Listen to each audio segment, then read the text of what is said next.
But do you believe that diabetes increases your risk of The two things are absolutely connected, clearly, because they are both inflammatory disorders. Okay. If you have high blood pressure, does that increase your risk of heart and cardiac? Absolutely. Okay. If you have had a previous heart attack, does that increase your risk of a cardiac? Yes. Okay. Can you provide me the evidence for that? Yes. Okay. Instead of us going down evidence that we both agree on, can we both say that we both agree on those two factors, on all of these factors that I've just given you my absolute agreement on all of those factors. Can we move on? Okay. So if the individuals with lower LDL have higher rates of having had a previous heart attack and having had a previous history of diabetes, pressure, and kidney disease, would it mean that they've probably got a higher propensity and that are at higher risk of having another cardiac event? Yes. Okay, that is my point. But that has no bearing on what we are discussing. Jesus Christ. Okay, Yeah, exactly. if you and I... Yeah, I mean, for fuck's sake, mate, what are you talking about here? We are talking about people on a normal distribution curve who have lower LDL than some other people and higher than others again. They are members of and representative of a group of people who have been admitted with these events. If LDL and if the individuals, let me finish. Then we would get a straight line. Okay, we have not got a straight line. I'm saying that uncouples causality, and you're saying, oh no, it doesn't, because there are confounds that are causing this to be a normal distribution, to which I'm calling bullshit. Okay, so have you agreed that the individuals with the lower LDL have all of the confounding factors that I've stated and that we agreed, which increase your risk of cardiovascular? Okay, you're breaking up. Try that again for me. Okay. Do you already agree on confounding factors which increase your risk of cardiovascular, correct? So we agreed on those. We've agreed on those list of things that you mentioned. You gave me a list of things that are those things associated with a higher risk of events and secondary events, and I've said yeah. So all of those things, the individuals that have lower LDLs have a higher propensity for all of those things. No, not at all. No, I don't accept that remotely. Not at all. No. You don't accept that this study shows that people that have lower LDLs... does not show that all the people with low LDL have also... I didn't say all. I didn't say all. Stop strawmanning. You did. That's exactly what you said. Those were your words. That have lower LDLs have a higher propensity for the risk factors that we've discussed and agreed upon, yeah? No. All right, so that's where the disagreement lies.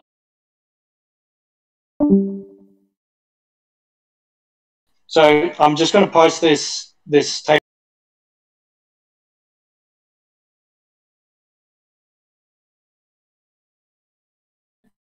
Okay, so everyone can just look in the general. It just gives you explanation as well.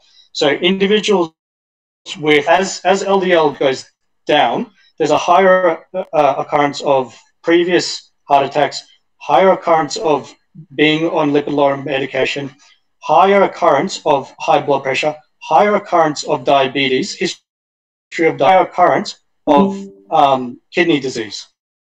And yet these people are less represented percentage-wise in the people who are being hospitalized, not more. No, that's... I've got a head, guys.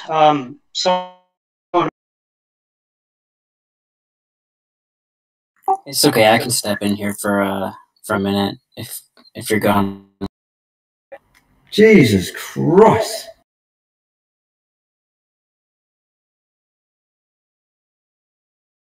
So I'm interested in one of the studies you posted, but I just wanted to say something first off. In your opening statement, like the way you framed this debate, it's kind of like you said impossibly high standards. Like you want deductive, like the science can't give you deductive causal, like the level of causation that you're requiring. So I just want to know where your goalpost. Okay, the goalpost is very simple. They're not my goalposts. They are the goalposts of science.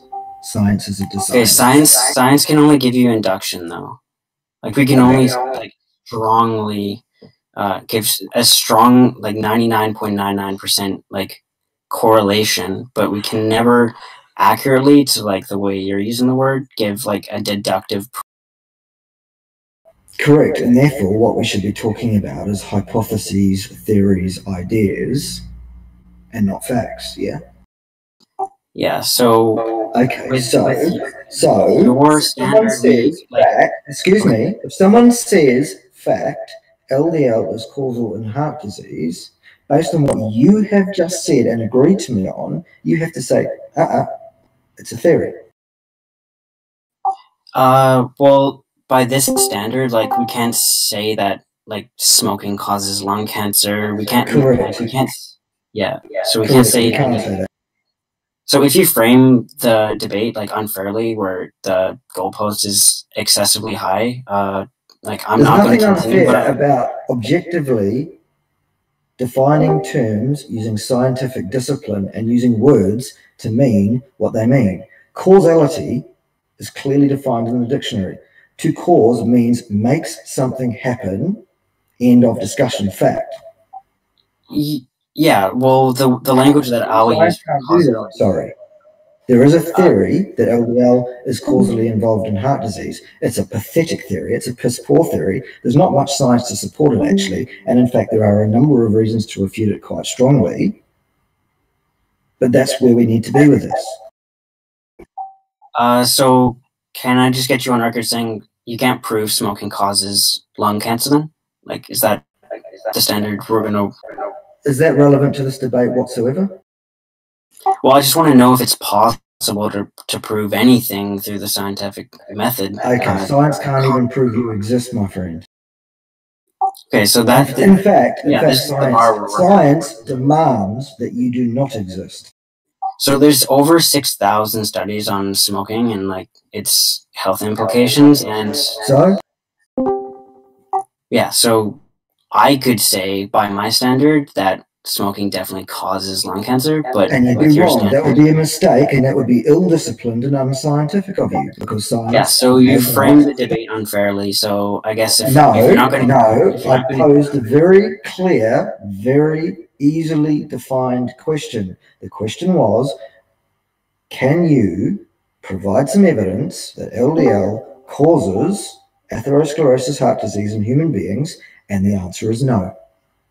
Okay, but it's impossible to show. That is largely my point. It is impossible to show the exact thing that I asked you, whether there is an effect or not, to which most of you people are happy to say, yes, there's absolute proof. Yes, this is absolutely established. Yes, this, yes, that, yes, the other thing, no question. And it's a load of fucking bullshit. You have not supplied the evidence. Well, we can get on to like why you think high LDL is fine. But I just want to get this on the table first, that first off, it's going to be impossible by your standards to actually show the level of causation that you're asking for, because we can't even... Correct, it is impossible. Yeah. That's the whole point. That's why I take the debate in the first place, because I cannot lose. Okay, well, just the way you're framing your goalposts is just unfair. So I want to know what your lose condition... Big pardon? I just want to know what your lose condition would be. Like, how strong of a correlation would I have to provide to show that we can infer causation, not deductively show? Okay, listen. When you go to school and learn science, by which I mean post-tertiary, I'm talking about when you go to a university or college, as you might call it, and you start studying for a degree in science. Day one, they teach you this one. Causality can never, ever, ever be established by correlation, no matter how strong. So the answer is there is no correlation you can show me that will establish causality. The only way you will be able to infer causality in a manner that I would remotely accept is if you can show me a very, very, very strong correlation which also satisfies all 9 of the Bradford Hill criteria. Failing that, we are done and you lose.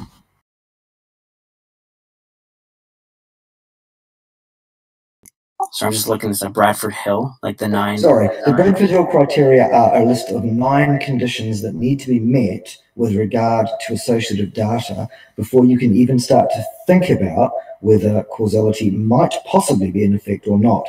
And if you fail any one of those 9 criteria, the discussion is finished. Causality is eliminated. It is not in effect. So it's an absolute all 9, or you fail one and the discussion is finished. Okay, so I have a bunch of science lined up, but I'm not going to like descend into this madness with you because you framed the debate unfairly where it's impossible for you to lose. So just based on that, like I don't have to waste my time with this. You haven't even provided like why you think high LDL is fine. That's because we haven't got to that yet, because you haven't even started to scratch the surface on why you would believe LDL elevation is a problem. And we haven't talked about the mechanisms of atherosclerosis. We haven't talked about atherogenesis. We haven't talked about any of the biochemistry whatsoever. All we've done is me going backwards and forwards with some fucking inane Australian who clearly wasn't even able to logically understand what the fuck I was saying, let alone what he was saying. And then you come on and start talking to me and saying, oh, this is not fair. This is very fair. By your own admission. Absolutely fair and clear. I said at the outset, I am inviting someone to come on here and prove me wrong. Under the absolute fact that I know in advance that you can't do it because I understand science, because I'm the one that's a scientist here, and I'm the one that's not getting any respect from you people telling me I'm some kind of cretin and don't understand what's going on here because the consensus says otherwise. Well, let's look at the actual scientific facts here, and they are absolutely clear. The facts are science is a discipline, and if you want to talk about causality, you better meet the criteria. And this hypothesis fails. No, but just 1 second, just for curiosity's sake, right? And then I'm just gonna dip. I just wanted to understand why these criteria are, like, what's the analysis that enables you to say that these are the criteria that we should accept, right? Like, what's kind of the explanation for why these people should just, I don't know, bow down to your request of them accepting like those specific criteria, right? Or that mechanism for causation. The Bart Kay criteria? No, I said it's the Bradford Hill criteria. Do a wiki on it. It's a well-established process. It's a well-established discipline in science for those that actually follow science. And what it is it says if you have an association between factor A and factor B, and you want to assert that there is any chance whatsoever that those two factors are causally interactive with each other, then you meet all 9 criteria, or you dismiss that hypothesis. Yeah, look, just calm down, right? All I said I am absolutely calm. Yeah, then why aren't you letting me talk, right? I was just saying, I'm not letting you talk. I'm finishing what I'm saying, and then I'm taking my finger off the button, and you can say what you have to say, and I'm letting you say it. Can I? No. Apparently. Look, my question was, what's the mechanism by which you establish that these criteria, right, are the criteria that everyone should follow, right, regarding causation? I wasn't asking you if it's available on Wikipedia, right? Presumably it is, right? But if you have a reason for why we should accept these criteria, then provide it. If not, just like say no and it's fine. Oh, okay. I understand what you're saying. It's an appeal to authority. It's an accepted discipline. No, I didn't say science. to authority. That's what I'm saying. I'm saying it's an appeal to authority. The Bradford Hill criteria are a set of criteria that are generally accepted by scientists. That's my appeal to authority. That's what it is. You can put some other criteria for it if you like, but be prepared that will be open to peer review, basically. Yeah, no, fine. I was just asking whether or not he had access to the knowledge for why these criteria are like accepted in the community, right? Well, that's why, because they're accepted as such and they've been around for a very long time. That's not an explanation. To say that they're accepted by the community because they're accepted by the community just seems like very unaffirmative. Authority. All right. So 95% of the scientific community just goes with the correlation data that we have now. So I guess you're part of like the 5% of cholesterol deniers. I'm not sure about your position, so I'm not going to like assume it. But the whole reason you're here. Well, you just did, and you also just used a slur, basically. The whole word denier is actually drawn from Nazi Germany, and what you're actually inferring is that anyone that doesn't go along with the correlation, anyone that doesn't go along with this whole consensus idea is some kind of Nazi. What the fuck? Well, exactly. What the fuck? That's the response you get from people when you say denier. Okay, I'm not denying anything. Are you under the impression that the word denier comes from Nazi Germany? I'm inviting you to provide some evidence, and you're not providing a damn thing. I didn't say anything. I didn't make any claim. I was just like curious about the Nazi thing. It doesn't seem like something that's gonna end up being true. You know, that the word denier is like originating from discussions of or it has a meaning. The word has been misappropriated, the word has been bastardized, the word has been stolen from the English language, and it now has a very clear implication. When you say someone is a cholesterol denier or a climate change denier or a flat earth denier or a round earth denier, you are calling them a Nazi.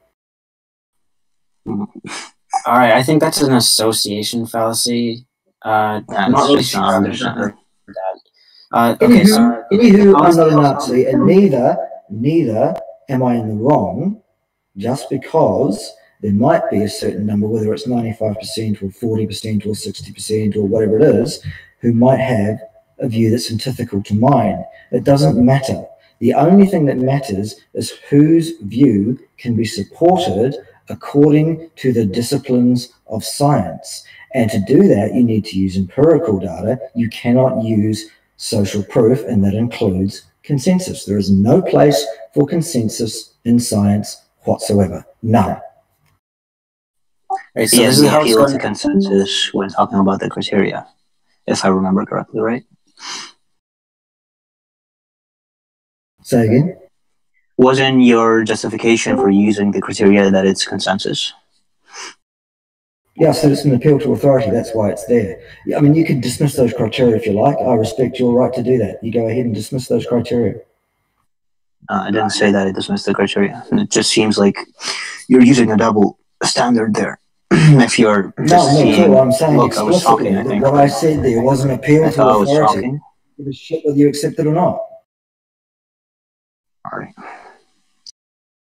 So the way that this would go, if I did like divulge into this with you, is I can show like a 99% correlation, and then you're still going to reject it and then claim that I lost the debate because you framed it as your own admission, your own words, unfairly. Like it's impossible for you to lose.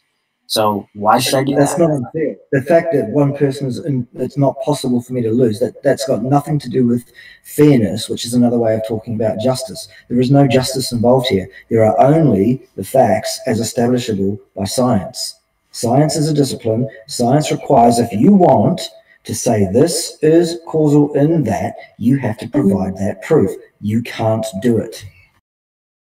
Yeah, because the scientific method is inductive by your own words. You know that it's not deductive, which could show a causation, like what you're asking for. It's an impossible standard. So why should it's not an impossible standard. It's just a standard that won't be applied because ethics won't allow us to do it. So in order for the Governor General to come out against and just declare that smoking causes cancer, there had to be 6,000 studies concluding on that side. So 6,000 studies is the level. Heart disease. We are not talking about smoking and lung cancer. Okay, but to that level that you're speaking of, we need 6,000 studies on LDL.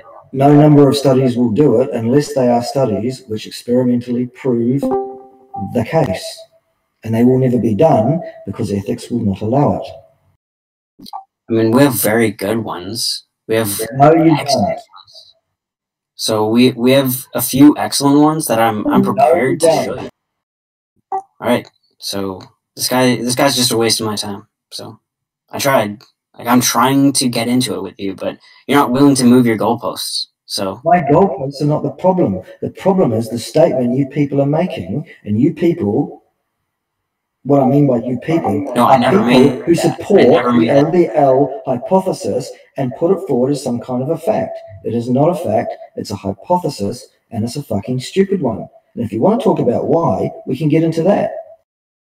But if you're going to start out by saying, "Oh, this isn't fair in the first place," well, go and cry to your mum. It's not my fucking problem. Yeah, a fair way of framing it would be LDL. You would come into the debate and make a positive claim, and that would be what you debate over. So you would say, like, LDL doesn't cause heart disease, or there's no. You'd frame it just in a fair way where you can show your data, we can compare it, and actually, like, look objectively at, like, each other's data and just compare it. Okay. If I can prove to you absolutely, unquestioningly, without any shadow of a doubt whatsoever, in a way that you will absolutely be compelled to accept my argument, if I say to you LDL does not cause heart disease, and I can prove that to you, will you then accept that you've had your ass handed to you in this debate? I mean, I've got my own conflicting data with that, so I'm not going to agree with that. Did you listen to what I just said? I mean, if you could show me 6,000 studies that say that it doesn't cause heart disease, that's your standard. So okay, I don't need 6,000 studies. I don't even need one. I can prove to you LDL does not cause heart disease in about 2 minutes, if you want to listen to the explanation, in a way that you will absolutely have to accept, unless you are absolutely mentally retarded. Let's hear it. Let's hear it. Yeah, go for it. Here we go. Very, very simple. What exact substance is thought to be an insult to the immune system, and that being the start of the cascade of events that leads to atherosclerosis heart disease? What exact substance is the problem? Oh, do you mean like that? What triggers a heart attack? Well, it's an oxidative stress. Oh my God. We're talking about what starts the process of atherosclerosis. If you don't even know what that is, why are you the one that's debating me on this topic? Well, it's plaque, so I know perfectly well what atherosclerosis is. Okay, so how does that process get started then, Charlie Brown? How does plaque start forming? What causes that? I would describe it as like a supersaturation of the blood. So the plaque's made up of. Okay, can I talk to someone who has any idea whatsoever about atherogenesis? Because this guy doesn't. Is there anybody here who understands how atherogenesis starts? I mean, this guy's just saying words and they've got nothing whatsoever to do with the actual biological processes involved. Who is this guy? Who are you? Well, just stop being. Why is he doing this? Yeah, so just quickly, it's platelets, okay? Then you get fibrin, fibrinogen, and several other factors that come in, which result in some capping, and that process just continues. No. Where did you get that from? Medical school? Okay then, genius, let's hear. What starts the process of atherosclerosis from the very beginning? We've heard you already ask the question, just answer. Well, answer the question then. You're telling me it's platelets. Platelets have nothing to do with it, clown. You're asking the question, okay, and you've already rejected all the answers, so answer. Okay, let me give you a hint since you're such a genius. Plaque's made up of cholesterol. Let him. Something has to get bound to the microcalyx on the epithelial cells. What is that? Go ahead. I'm just going to say cholesterol. That's the wrong answer. Yeah, you knew that was going to be the wrong answer, didn't you? Look, but it seems like you had asked a question. They gave you an answer they were unsatisfied with. So why don't you just give like a full account, so at least people can be educated by your knowledge, right? Okay, great. The process of events that starts atherosclerosis has been well documented in the literature. It's very, very clear. It's been shown experimentally. It's been well supported. There isn't too much question about this, really. And here's what it is. There are a number of different sorts of protein sugar type molecules that make up a sort of foresty, long grassy type structure that coats the outside of the cells that line the vasculature. It's called the microcalyx. What those molecules do is they recognize and bind to various things, in other words, sequestering those things from the flow of the blood and binding them up at the surface of the cell for use. One of those things that is grabbed by the cells are particles of LDL cholesterol, and what is being bound is the ApoB100 protein. Okay? What causes the ApoB100 protein to bind to the microcalyces of the epithelial cells? It's inflammation. What's inflammation? Inflammation is a cascade of events caused by either invasion of the body by pathogens, mechanical damage to the tissues involved, and various things that cause a cascade of events around various phosphorylation states of various intermediaries, thus setting up a situation where the microcalyx is activated and will grab these cholesterol particles out of the bloodstream and bind them at the surface of the cells. The normal course of events is that inflammation is self-resolving and resolves after a short period of time once the original insult has passed. The problem with our modern society is that inflammation is not allowed to resolve because of various different things that we have adopted in our modern Western lifestyles. Thus, we have chronic inflammation.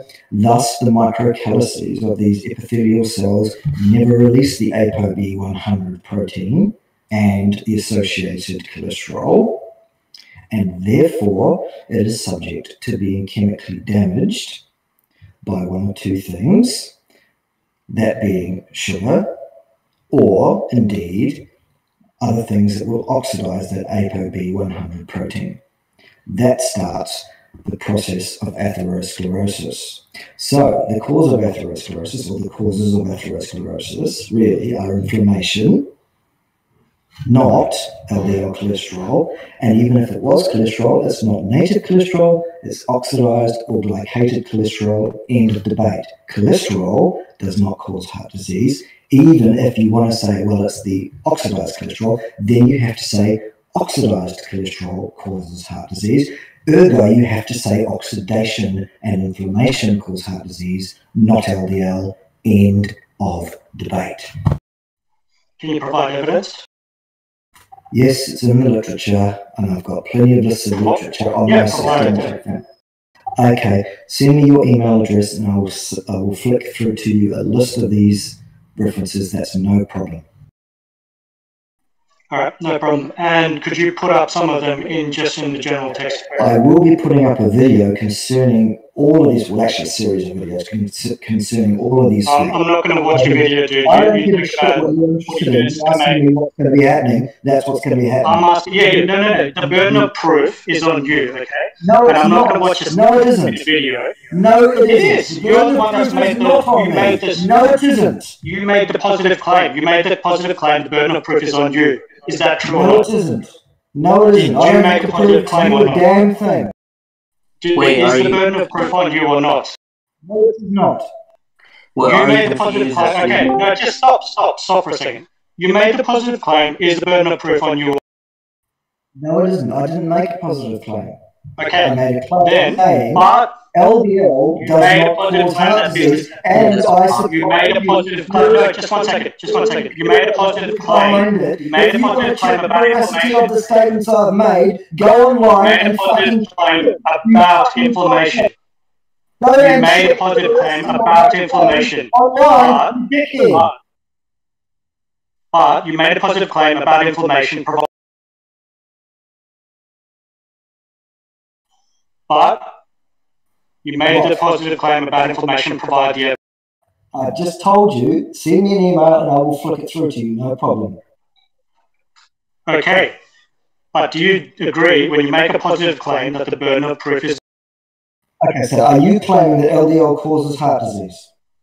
Swing and a miss, mate. Okay, so if you make a positive claim, is the burden of proof... You're making claims, I'm saying, Charlie Brown, you're wrong, and here's some reasons why. And if you want to check the veracity of them, you go and fucking check them. I don't give two fucks. That's not how it works. That's not the question I asked you. That's not the question I asked you. I asked you if someone makes a positive claim, is the burden of proof. Who the fuck are you? You don't even have a job anymore, dude. Just shut the fuck up. The burden of proof is it on the person that makes? Get this fucking clown off here. I've got no interest in talking to this fucking idiot anymore. Fuck off. Hey, is the burden of proof... No, just 1 second. Is the burden of proof on the person that makes the positive... Fuck off! Fuck off! Fuck off! Fuck off! Alright, cool. Is the positive claim... Is the burden of proof on the person that makes the positive... Fuck off. Is the burden of proof on the individual that makes the positive... I'm not talking to you anymore. Anybody else want to talk to me? Fine. I'm not talking to you. Is the burden of proof on the individual that makes... Yeah, I'm not... I really don't like talking to stupid New Zealanders, but here I am. Is the burden of proof on the individual that makes the positive... Anybody else? Still pointing. Anybody else at all? Is the burden of proof on the individual that makes the positive...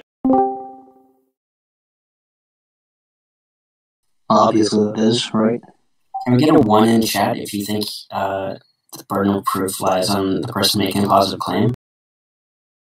By the way, Bart, right, there's gonna be someone who apparently, my doctor, someone who's... Guys, by the way, just don't let him progress any further.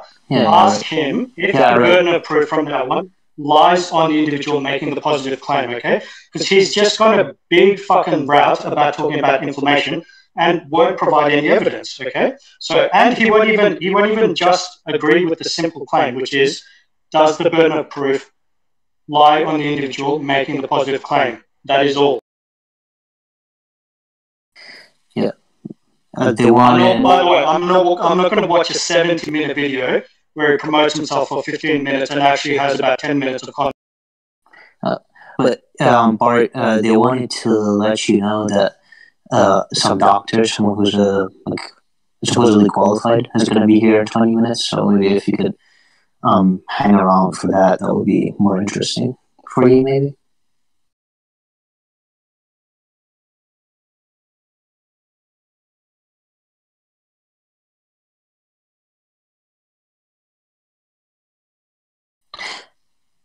What happened to him?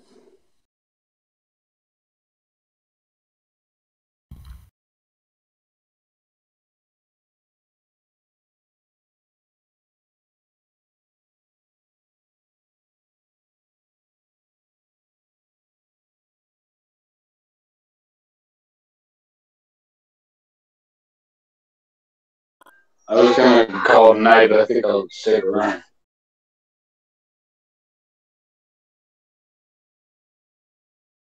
I mean, like, just hearing that, he was asking for positive evidence from the vegan side.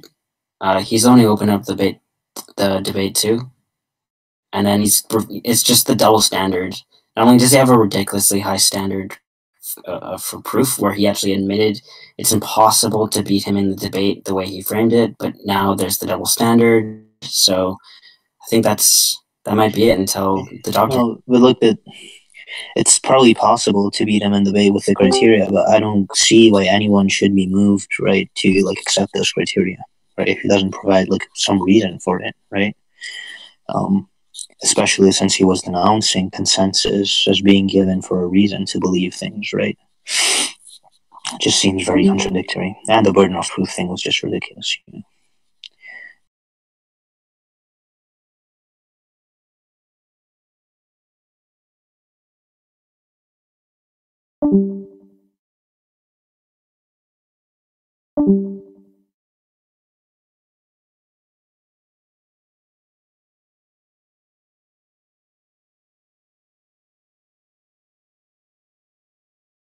I mean, is anyone else thinking, like, in the middle of a debate, just saying, "Oh, don't worry, I won't provide proof. I'll just make a video about it.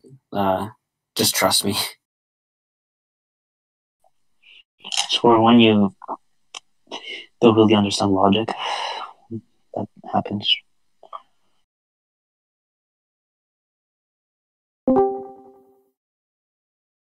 Or like debating etiquette, whatever.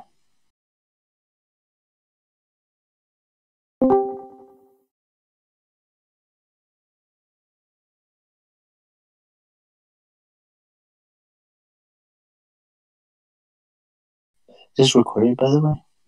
By any chance?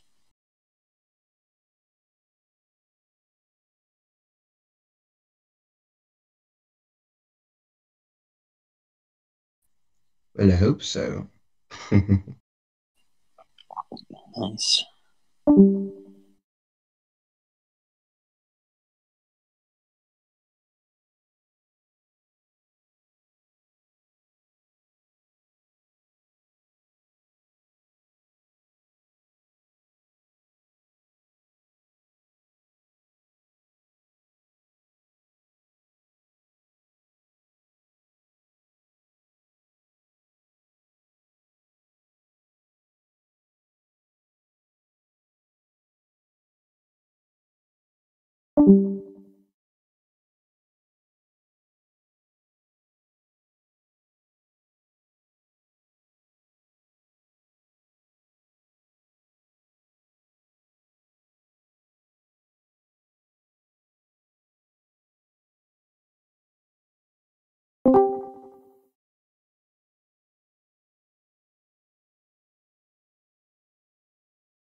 Hello?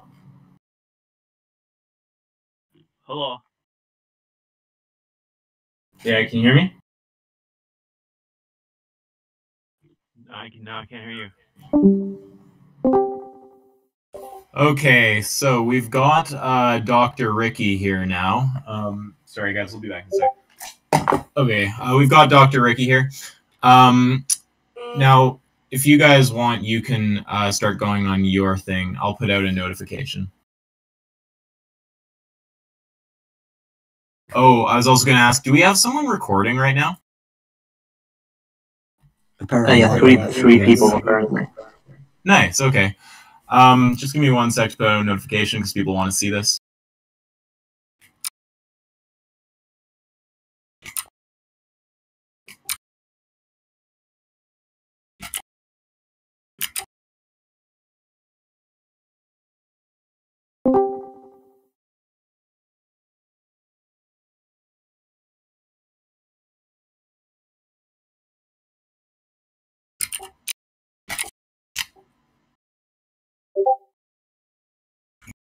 Okay, Ricky, have we got you there?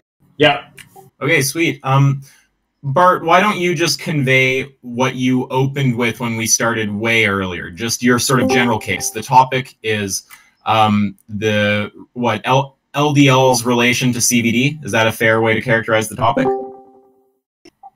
Sure. I mean, my original starting point right from the very beginning was that there is a school of thought who, for whatever reason, either are absolutely convinced and or want to, for other reasons, support the idea that LDL cholesterol is causal in atherogenesis, atherosclerosis, heart disease. My position is that that is a position which is A, not proven, B, unable to be proved, and C, fucking ridiculous, actually, and without any real support of any kind other than associative data, and that in fact there are many reasons and many questions that can be posed which cast very serious doubt, at least on that hypothesis, and several which actually, if you want to be really anal about it, completely dismiss that hypothesis, like the one I was trying to get through to that Australian fuckwit a few minutes ago. So that's my position, basically. So is your position based on research that you can present? I do work from a standpoint of having been a senior lecturer for 15 years, having been involved in the production of peer-reviewed literature, both as a researcher and also... Sorry, what did you say? Sorry, I'm sorry. You said, what did you say? I missed the first part of what you said. I said, yes, I work from a standpoint of having been a senior lecturer for the last... Lecturer of what? Many things, mostly in the like latter, what? Well, if you let me hang on, stop interrupting me. Stop interrupting me. Don't interrupt me. If you want to ask me questions, let me answer them. Okay? My history is in the teaching of cardiovascular pathophysiology. Prior to that, musculoskeletal anatomy and physiology. Prior to that, exercise performance. Okay, they are my professional teaching background. I have a list of peer-reviewed publications in physiology and in pathophysiology and in nutrition and in statistics and research methods, actually, if you must know, not to mention a couple of book chapters here and there, and also a quite significant history of external consultancies with major multi-million-dollar external organizations to the university. So yes, I do have quite a good grasp of science, actually. And if I need to cite references to things that I'm talking about in my arguments, I can do that. If you send me an email, I can make that available and people can pass those things around if you like. My understanding was that I was here today to have a discussion rather than a debate. If you want to have a debate that has rules, actually, and those rules involve, you know, non-interruption, non-molestation while people are trying to talk, and it involves this time span, and it involves providing all evidence in terms of your references in advance. Given that that's not what's happening here, we're having a discussion. Okay, you can treat me with some goddamn respect as a scientist. Thank you very much. And if you want some references, you ask me for them, and I will send you an email with any references you want that back up any of the assertions that I may or may not make here. Is that clear? Yeah, that's fine with me. So that's great that you have a background in it. I appreciate that. My approach with these discussions is really to start with high level evidence and case control studies, cohort studies, meta analyses, like that kind of thing. I love pathophysiology and mechanisms of disease, and I love to discuss that. But the problem is, as you know, in medicine, the mechanisms of disease and physiology doesn't always bear out when we look at high-level evidence and large population studies, right? So I think the starting point of this kind of discussion should be at the top of the evidence hierarchy with high-level research, meta-analysis, case control studies, prospective cohort studies. That's how I would start. I mean, we can get. I don't know if you're interested in mechanism. We can get into mechanism. That's fine. But I am only interested in mechanism. I am not interested in anything else but mechanism, because mechanism is what we need to support the claim, and it's not there. Well, actually, that's not the case. So in medicine, the way it works is that you need high level research, and actually mechanistic data is low level evidence that. As you know, there's many things that we can demonstrate through clinical trials, clinical research, for example, medications that are effective in certain diseases, and we have no mechanistic data at all. So just because we have an absence of mechanistic data, which in this case we don't, but just because we do have an absence of mechanistic data does not mean that there's not clinical implications. So from a medical standpoint, the starting point of a discussion about a medical topic should start with the strongest evidence we have. And the strongest evidence we have is not mechanistic evidence. That's not the strongest evidence. The strongest evidence is meta-analysis, case control, prospective cohort studies. So that's where I would start the discussion. Okay, how many peer-reviewed publications have you ever been involved in yourself? I have one publication. Okay, how many different journals have you sat on the board as a peer reviewer for? 0. Okay, so you're talking to a scientist who's a senior to you. Okay, so that's the first point. I mean, that's not relevant to the discussion. What you're doing, you're claiming with authority. Hang on. It is important, because you're claiming with authority that where we need to start, and you're claiming that we need to start at what you're calling high-level evidence, and I'm going to call bullshit on your high-level evidence, and I'm going to call bullshit on your hierarchy of evidence, because there's actually nothing to support that other than dogmatic belief. So it's dogmatic. Mechanistic evidence is the evidence you need to prove a case. Okay, this debate is about whether LDL cholesterol causes atherosclerosis or whether it doesn't. The answer is it does not. Patently, clearly, and obviously, there is no mechanistic data whatsoever to suggest otherwise. And in fact, there's plenty of mechanistic data that shows us what does cause it, and it's not LDL. So the medical model that says we start with this hierarchy and we ignore the mechanism because we've got this thing that seems to work, it's absolute nonsense. Okay. Well, I think rather than, put down our respective expertise onto the table when we're having a discussion, it's more helpful to put down our evidence. So when we have a scientific discussion, when there's a discussion between scientists, and I consider myself a scientist as well. I've been involved in science for my whole life. It's not helpful to say I'm a senior scientist, I'm a superior scientist. That's not helpful in a scientific discussion. What is helpful is I present my evidence for a claim that I'm making or a hypothesis I'm trying to support. You put down your evidence for the hypothesis that you have, and then we analyze the evidence to see what actually bears out. Going back again to the evidence hierarchy for a second, the reason why the evidence hierarchy is so important and why it is relevant in clinical research is because, as you know, what makes evidence valuable, or one of the key things that makes it valuable, is statistical power. So when you have meta-analysis, when you have large studies, you have a lot more patients involved, you have a lot more data involved, and as a study is more powered, it has more ability to produce results that are not due to chance, as you know. So it's one of the cornerstones of research, is the power of a study, the ability of a study to discern a real connection, a real disease, a real treatment that's effective, as opposed to simple mechanistic speculation, which is much less valuable. Because again, as you know, I don't know how much clinical experience you have or how much with treating patients, but if you do have some clinical experience, you'll know that as you take medications, as you take treatments, as you apply medicine to patients, things that we think work a certain way actually don't.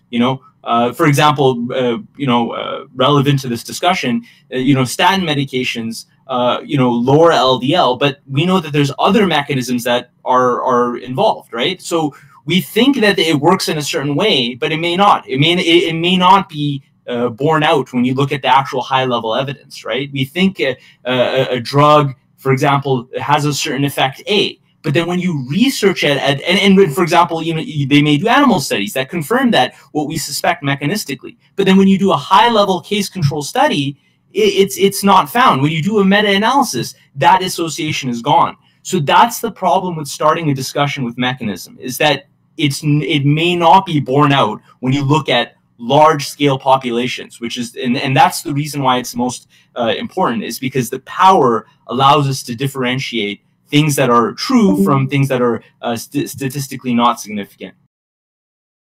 Okay, what did they teach you on day one of your undergraduate studies with respect to causation versus association? You can just keep going. What did they teach you with respect to those two things? There's a lot of things. There's nothing specific. There's many different things that we're talking about. There's only one thing they teach you with respect to that on day one in any respectable medical school anywhere in the world. What is it? Hey guys, let's keep this. Oh, sorry, was that Bart? I thought that was someone piping in. Let's keep it just Bart and Ricky. That was me. Sorry, I thought that was someone else. My bad.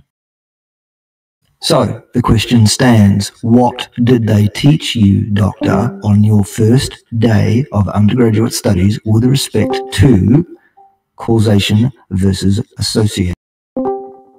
I don't recall. God's sake. That these two things are not connected. You cannot infer causality from association. Yeah, sure. That's fine. I'm not against Excuse me, that. I let you finish. It doesn't matter how strong a correlation you've got, or how big your sample is, or what your statistical power is. It makes no difference whatsoever to the fact that a correlative study cannot now, neither will it in the past, in the future, or any other time ever, provide us with causal proof. To provide causal proof, you need a hypothesis around a mechanistic etiology of the disease process. You need some experimental evidence to support your hypothesis, and you need to show an intervention that works by having an impact on the thing that you've been looking at. That is not the case in the LDL hypothesis. So you're basically saying that all epidemiological research is irrelevant and of no value. Is that what you're saying? No, I'm saying that body of work is unable to inform us on the cause of atherosclerosis in human beings. Yeah, I have to disagree with you. Do you want to actually go into research? Because I have some research we can review together, and then we can discuss. Well, you have a bunch of epidemiology? Yeah, I have a study that looked at genetic, epidemiologic, and clinical studies. Okay, great. Let's go. I'm all good on the Mendelian stuff as well. If you want to go there, let's have fun. Go for it. Let's talk about it. Okay. I'll post it here in the Discord if you want to. Oh, okay. I mean, post it or don't post it. I don't give a shit. Just tell me what's in it, and we'll talk about what the problems with it are. Sure. So this study looked at Mendelian randomization studies, randomized trials with 2 million participants over 20 million person years. I'm just recapping it because I don't know if it's open here for you. 150,000 cardiovascular events. Anyway, the conclusion here: consistent evidence from numerous and multiple types of clinical and genetic studies unequivocally establishes that LDL causes atherosclerotic cardiovascular disease. So this is a relatively newer study too. This is 2017 and published in the European Heart Journal. And so this is the kind of research that I was talking about, that these kinds of large-scale meta-analyses of various types of studies as well. To me, it really gives us the best evidence that a disease process is due to a certain particle in the blood. And in this case, it's LDL. Now, if you want to make an argument that non-HDL cholesterol is a better marker for cardiovascular disease than LDL, then I would agree with that, because there's some research that supports that notion. But to say that LDL has no role in that, I think this study is the first thing I would put on the table to suggest that's not the case. Okay, number one, how did me saying that you cannot establish causality between LDL and atherosclerosis, how did that turn into me saying that it plays no role? Oh, so let me clarify your position. So are you saying that LDL does or does not play a role in atherosclerotic heart disease? I have an opinion on that, but that's my opinion based on my understanding of the science and my interpretation of the science, which is significant. My statement of fact, my irrefutable statement of fact, my moot point from the outset of any debate with anybody on this topic is you cannot establish causality between LDL and atherosclerosis. It is a hypothesis. And if you want to talk about the mechanisms and you want to talk about how it develops, I can show you why it's a fucking stupid idea and why it's very, very unlikely to be correct. And if you want to wave a bunch of epidemiology and Mendelian studies with so many holes in them, you might as well call it a sieve, which we can talk about if you like, then I don't know how to help you. I mean, that's a form of indoctrination, and I'm sure that's what you get in medical school. I know that because I've taught more pre-med students than you've probably had hot feeds. Okay, I do know how this stuff works, all right? And when you say mechanism is not important, the only thing that's important is what we can show over large numbers of people, that just shows that you actually have no grasp of science, okay? Science is not about looking at what happens across populations and drawing causal type inferences from population data. Science is about explaining things mechanistically. Okay, that's what's missing here. Well, if you want to talk about the mechanisms of atherosclerosis, let's go there. If you want to talk about your Mendelian studies and your epidemiology and stuff, and you want me to basically flamethrow that stuff for you because it's a load of fucking bullshit, I'll do that for you. You just tell me which way you want to go. Yeah, the problem, so first of all, I just want to say that I have a huge interest and passion about mechanism. I absolutely love mechanism. I love pathophysiology. It's my favorite aspect of medicine, actually. Absolutely love it. I love rapid review path. I just love all aspects of it. So that I just want to get that get that on the table there, just so you know where I'm coming from. Having said that, the reason why I don't like to start with mechanism is because, to me, it's ignoring the more valuable aspect of the discussion. Now, I didn't say mechanism is completely useless, not at all. I recognize that mechanism informs our scientific inquiry and our deeper studying into deeper clinical analysis and, as I said, higher level studies. So mechanism is extremely important. But having said that, again, I'll go back to that point, which again I don't think you commented on, that mechanism does not necessarily dictate what's found in clinical research or what's found at the endpoints, right? So if you have a certain mechanism, a certain way you think something would work, that doesn't mean that's what will actually bear out when you actually analyze a medication or a drug or anything, right? That's why drugs or treatments don't get approved and put on market just with mechanistic data alone. They have to go through numerous phases, as you know, and one of those phases is case control studies, placebo, double-blind, randomized controlled studies, where they have to actually analyze the drugs in large samples of population before they'll release them. And the reason for that is mechanistic explanations for how things work are not good enough. Okay, I just want to just ask you again one thing. So, are you saying that there's absolutely no evidence at all that LDL is connected to atherosclerotic cardiovascular disease? What's your perspective with respect to the evidence, not your opinion? I'm not interested in your opinion. Okay, the evidence is clear in terms of causality. There is no causal evidence. Okay, that's not my opinion. That's a scientific fact. The evidence is not there. What we have is a hypothesis. It's a hypothesis which is supported by a couple of things.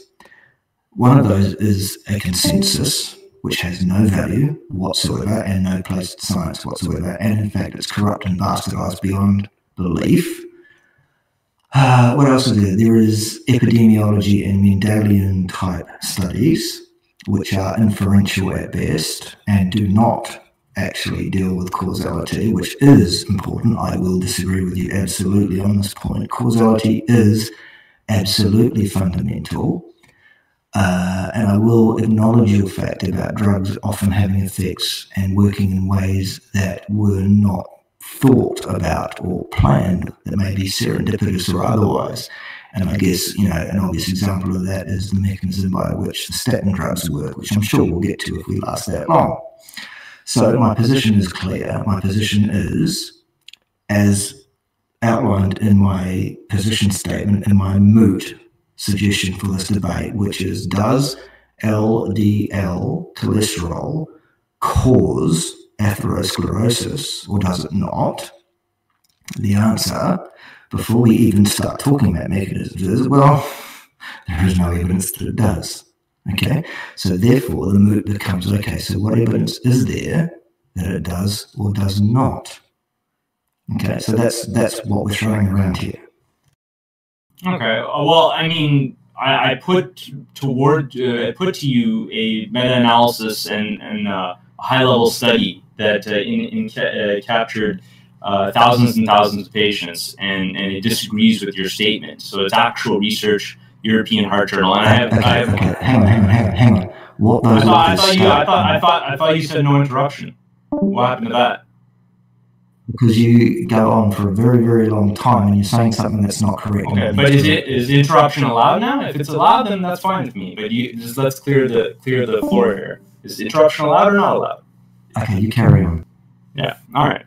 So yeah, forth this study, and I think that has to be analyzed. And I don't know if you want to do it now or you would do it at a later time. If you want to do it at a later time, that's totally fine. And I'd like to discuss the study with you and where you think the faults of the study are before we move on to more research. And I have more research I can present to you. In terms of specifically what you're saying about LDL not being a cause of atherosclerotic cardiovascular disease, I think what you said based on your last statement was that there's no evidence that LDL causes atherosclerotic disease. Again, I would have to disagree with that based on the research I presented to you. Also, I don't know if you're aware of the PCSK9 studies where there's patients that have gain-of-function mutations, and PCSK9 serine protease is more effective at down-regulating LDL receptors. And in those patients, there's an increase in atherosclerotic disease. I have a study on that too I can post. So I think it's another strong study that elucidates, again, not as strong as the meta-analysis, but still an interesting study that elucidates the fact that LDL is, in fact, connected to atherosclerotic disease. So I think these kinds of studies need to be analyzed in these discussions. This is the point I'm talking about here, is you've made several different points there, and it's very, very difficult to answer more than one point without this going on all night and without me having to sit here and take notes, because you want to make 2 and 3 points instead of 1 point at a time. So let's deal with your first point. You talked about a meta-analysis that disagrees with me. Okay, what you did is you read out a statement from that paper written by the authors of that paper, where the authors of that paper state an opinion. What you didn't present is any empirical evidence in support of that statement. Just because that statement is in that paper and published, that doesn't confer correctness of that statement, does it? No, I can read the methods and results of the entire analysis of the paper. It wasn't an opinion. It was the concentration and end conclusion based on research of 2 million patients, 2 million participants, and 20 million person years of follow-up. So it was based on... Does that paper say LDL cholesterol causes heart disease? Yeah, it does. The conclusion, and I'll read the conclusion to you again. It says, consistent evidence from numerous and multiple different types of clinical and genetic studies unequivocally establishes that LDL causes atherosclerotic cardiovascular disease. That's the conclusion. Okay, what numbers is that based on? The numbers are the participants, you mean the methods? Is that what you're talking about? No, I mean the empirical evidence for that opinion statement, because it is not there because they did not do a random research twins method would be the only way you could do it. Okay, they have not experimentally proven their case. They had an inference, however strong they might feel their inference is, nonetheless it is an inference, it is not evidence. It is not scientific method to base conclusions on inference. Those authors have basically written an inappropriate statement there, and they've got to pass 2 peer reviewers and the editor of the journal. That's what happened there. That is not evidence. Evidence is empirical. If you're going to say this causes that, you better show me a clinical study that establishes that fact with all other confounds properly controlled, and it needs to be properly powered and properly designed. Failing that, Okay. Do you want to read through the study with me? Actually, we don't even need it. We have full access. We don't have to even pay for it. Everything's here. We can go through it and see kind of where it fails. But like, I don't see how the meta-analysis of numerous studies, whether they're epidemiological, whether they're Mendelian, I don't see how that constitutes no evidence. That doesn't make sense to me. It's a form of evidence. It's a strong form of evidence because of the degree of power it has. So you saying it's not evidence at all when you have actually not even read the paper, not even familiar with the paper, I think that's erroneous. I don't need to read the paper. The key word here is causal. Sure. Inference is fine. If you want to say we have some inference here, if you want to say we have a hypothesis, that's fine. Okay, and we can talk about that inference and talk about the value of that inference, and I will poke every hole in it that you can possibly imagine because the inference is fucking ridiculous. If you want to say we have evidence for causality here, then you are on the wrong side of the ledger. You have broken the scientific discipline and you are making an inappropriate statement because the causal evidence does not exist. Yeah, so again, if you have a meta-analysis and you have numerous types of studies and they all point to the same conclusion, then you can have a level of confidence, a certain level of confidence to make that statement. And obviously, the level of confidence of these authors was high enough to make that concluding statement, right? We're not looking at a single study involving 20 people or 50 people. We're looking at millions of people in this study, and based on the variability of data, you can make a conclusion with a certain level of confidence, right? To me, the way you're analyzing this is very black and white. It's either true and accurate, or it's completely garbage. And I think that it's not the right way to analyze scientific research. The right way to analyze it is, how confident are you that there is some merit to the findings or the research that's done, right? And that's why we, as you know, we have p-values and we have confidence intervals, because science is not black and white, right? We have certain levels of understanding and confidence based on the research and the evidence that we have. And they were obviously sufficiently satisfied to come to the conclusion, based on 2 million patients, that LDL does cause atherosclerotic disease. And that's a mistake. That's an error. They are wrong. Okay. Well, okay, why don't we go to another study? Again, you're saying they're wrong, but you're not explaining why they're wrong. So that's I don't concede that. Charlie Brown, I am explaining why they're wrong. Actually, you're not. You haven't Actually, I am. Yeah, actually, I am. It's very, very clear. My position that I am taking here is about the evidence for causality. There isn't any. Therefore, we have a hypothesis. No, there's lots of evidence. Is open to debate. If you want to debate the hypothesis, the way to do that is to go to the fucking mechanisms. Can we go there? That's completely wrong, actually. It's totally wrong. No, it's not completely wrong, you fucking retard. It's not fucking wrong. Jesus Christ. Am I talking to somebody here that's got an IQ over 100? How did you get to be a fucking physician?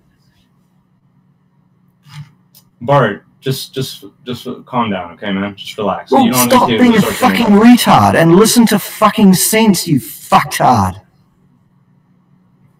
All right, just relax, Bart. Just calm down, okay?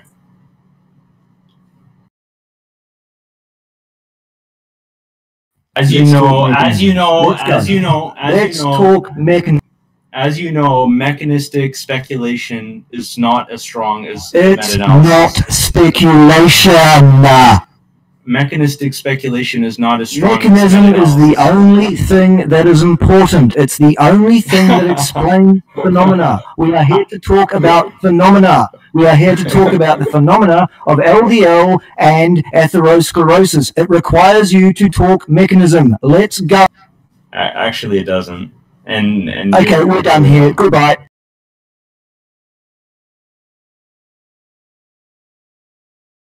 Bart, look, man. Let's just relax, man. Let's have a civil discussion, man. Let's have a civil discussion. The thing. Then let's talk mechanism. Let's go. Mechanism. Go.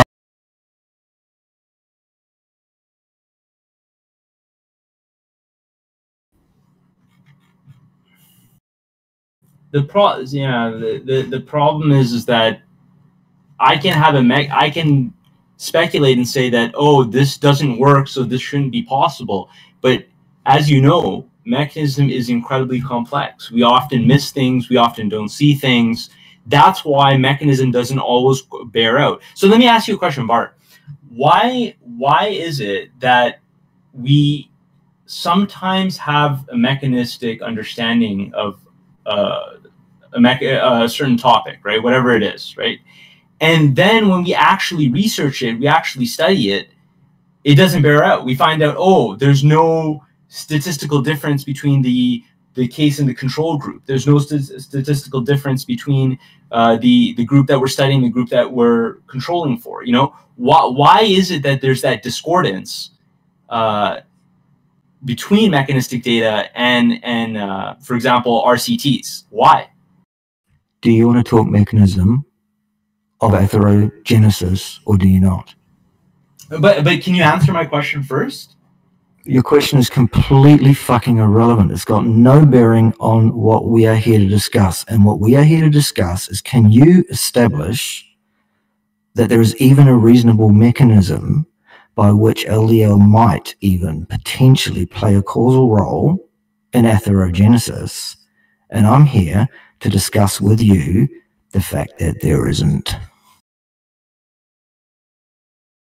Okay, so do you want to change your statement then to there's no mechanism for it as opposed to no evidence?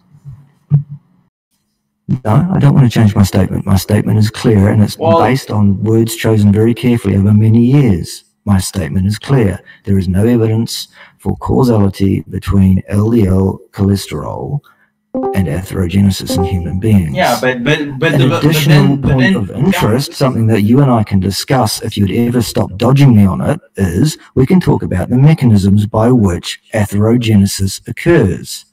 And that will blow another hole or another several holes, and will actually flamethrower the whole LDL argument. I wonder why you're avoiding doing that. Should we do that or should we not do it? I'm avoiding doing that because we haven't gotten past the first level of evidence, of the best evidence we have, which is meta-analysis. Because it's not the best evidence. We don't agree on it, and I'm the senior scientist, okay?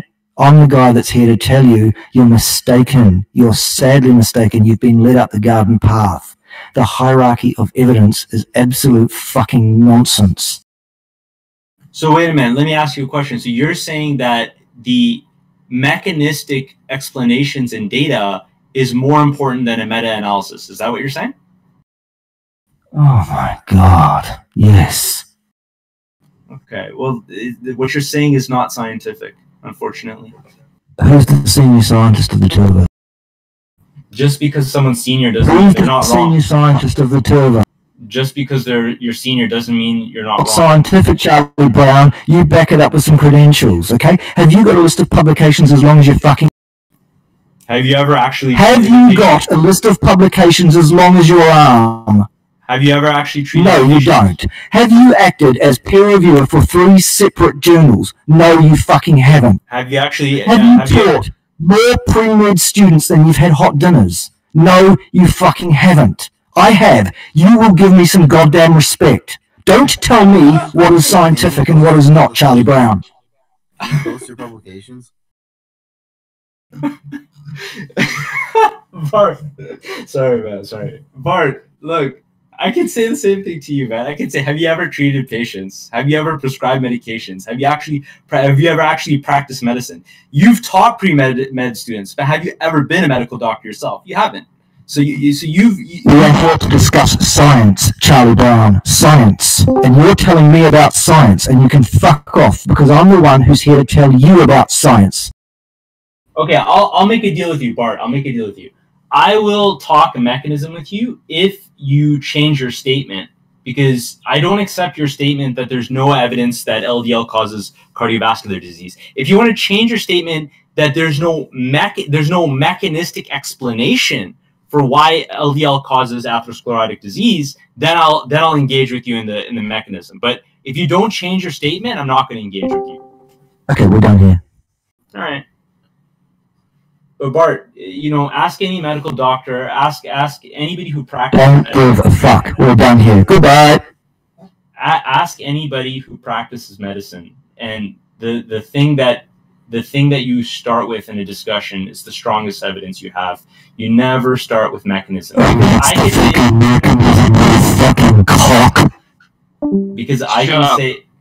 Because Bart, look, I can say that a certain LDL gets absorbed into monocytes and they become modified, they become oxidized, they become macrophages. You will disagree. You'll say, no, this cytokine doesn't do that. So because this cytokine doesn't do that, it can never happen. But the problem is, Bart, as you know, the mechanistic detail is hyper complex.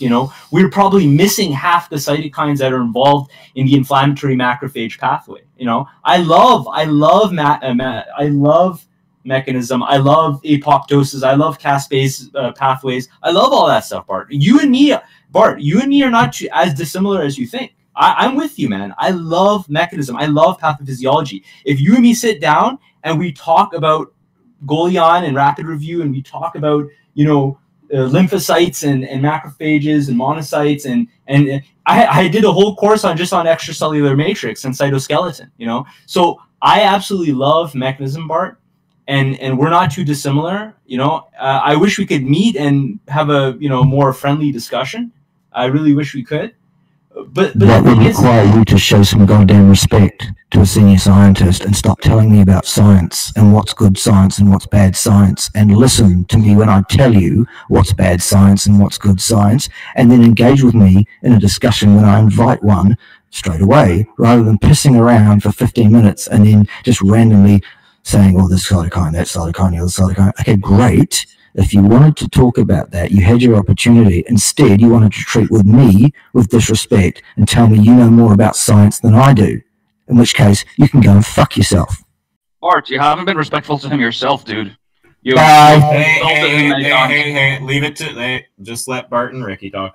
Okay. Wait a minute, Bart, hold on, man. One second. So, did he leave? He left. All right.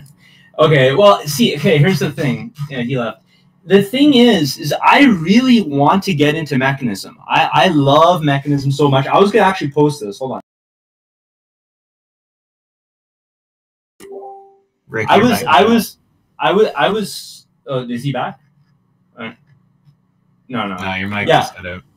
Oh, sorry. Yeah, I wanted to post this picture. See this picture of oxidized LDL, and it goes into the macrophages, becomes foamy cells, becomes an atheroma. It has an atheromatous cap. Like, man, I love mechanism so much. I love pathophysiology so much. It's my favorite aspect of medicine. That's what's ironic about it. But the problem with going there is it just derails the whole conversation, because you can't focus on precise, specific, cytokines and signaling molecules and all these kinds of things, because the end point is what matters, right?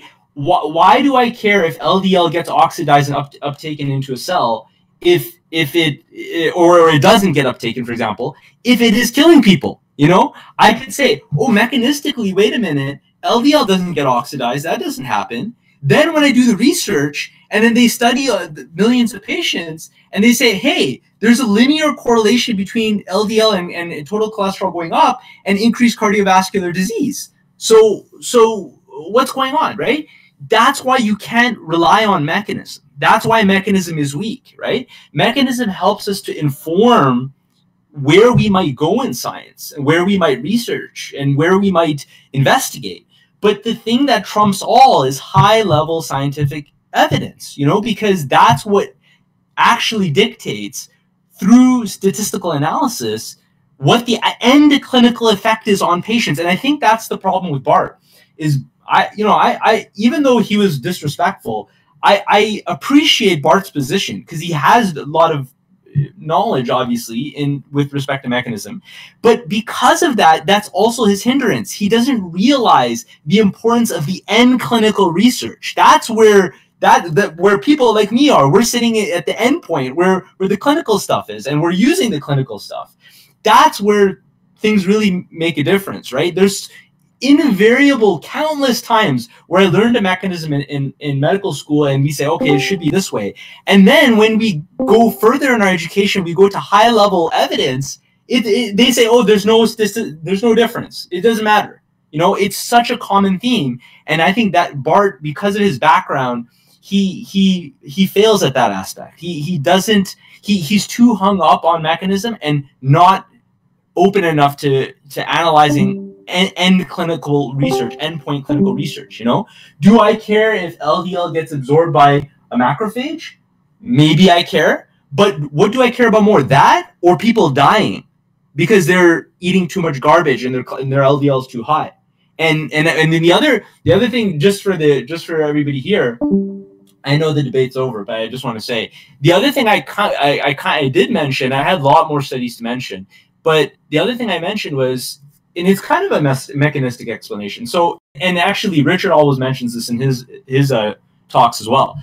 So the thing with LDL cholesterol is it has receptors, right, that absorb it from the liver and the intestine. And those receptors are very important because those receptors absorb the cholesterol and essentially take it out of the bloodstream, so it doesn't basically gunk up your arteries and give you a heart attack. Now, there's a certain protease, or sorry, let me go back here. There's a certain protein It's called PCSK9. And what that protein does is it breaks down the receptor and it transports it and gets rid of it, essentially, but it brings it into the liver and gets rid of it. So you can't sop up and absorb as much cholesterol. Your cholesterol level essentially starts to go up, and it can't be appropriately recycled and taken care of. What happens to those patients that have too much of that protein? They have too much PCSK9. It's too strong. What happens is they get more heart attacks. They get more heart attacks. They get more heart failure. They get more heart disease. And the reason for that is very clear. Their LDL receptors are going away. They're not able to deal with the cholesterol properly. And then everything gets gunked up. All the cholesterol starts rising, and then you get this inflammatory process that I posted in the general. If you want to see the actual mechanism of LDL causing it, and I actually have a whole paper on mechanisms of LDL causing atherogenesis. It's a recognized atherogenic particle. But the reason I didn't want to go there is because it would just be a derailing that would be totally useless, because he would just say, oh, this cytokine doesn't do this, so therefore the mechanism is irrelevant and therefore it can't happen. But actually, buddy, when you look at 2 million people, it does happen, it is correlated, so yeah, it's unfortunate that the debate went that way, but what can you do? Ricky, I love you. Do you have anything else that you just want to say about this topic or about Bart in general? Because I think Vegan Gains and I are probably going to upload this. So if you have any doctor's words you want for the world, anything else, or have you said all you want? Yeah, I mean, I just want to say that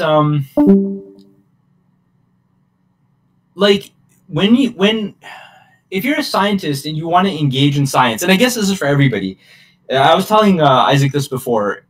When it comes to nutrition and things like that, I mean, everybody seems to have an opinion. With my patients too, they come in. Vaccines are a classic topic. They come in, they say, "Oh, I'm so worried about this vaccine. I'm so worried about this. I watched this YouTube video. I watched this documentary. I have this mechanism," or higher level people like Bart who are saying, "Oh, I'm so worried about this mechanism. It doesn't explain this."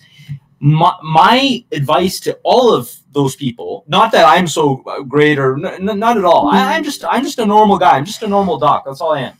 But my advice is, when you're having a scientific discussion, start with high level evidence. Put your evidence on the table. I'll put my evidence on the table that vaccines are safe, for example, or that LDL cholesterol causes disease. You put your evidence on the table, and then let's get into the evidence. Let's get into the analysis of why that's wrong, rather than resorting to authority, rather than resorting to mechanistic speculation, rather than resorting to YouTube documentaries, or, this person said this, or Robert De Niro said this about vaccines.